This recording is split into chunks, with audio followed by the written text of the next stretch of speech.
Questo è il migliore ristorante della città.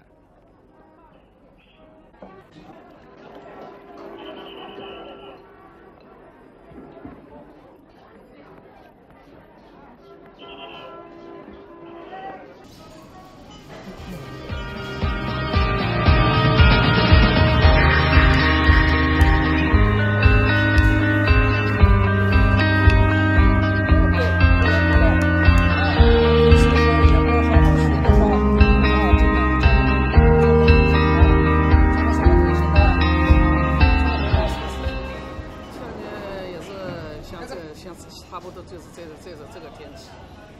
他第一天他来了，他们来7个人，一个小组。那么当时呢，他们翻译就对我说：“他说我们要到你店里来拍电影，你安排一下。”我说拍电影这个事情对于我们来说好像是很陌生的事情嘛，特别是72年的时候。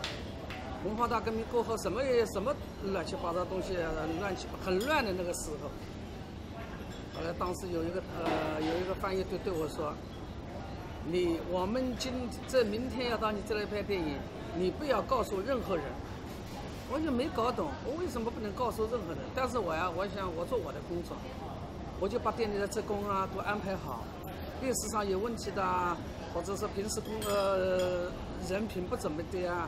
我都把他们安排休息，这样，所以你们在影片里面看到我们店里所有的员工都是有条不紊的在干活，该做什么就做什么，没有什么慌张的、烦乱的那种感觉。这样按下去，要斜着按，不能正的，这个没有必须做的，要斜着按，斜着按，然后呢要轻轻的按，轻轻的按，把这个油水啊。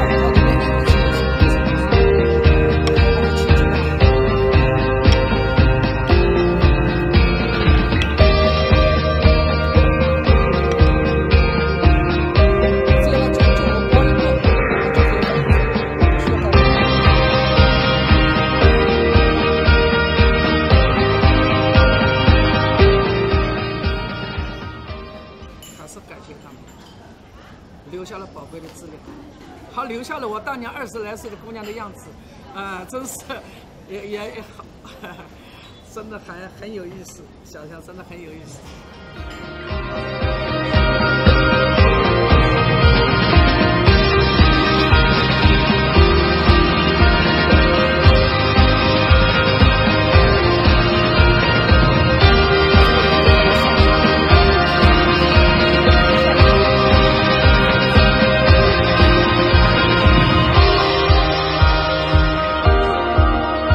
就是说对不起他们。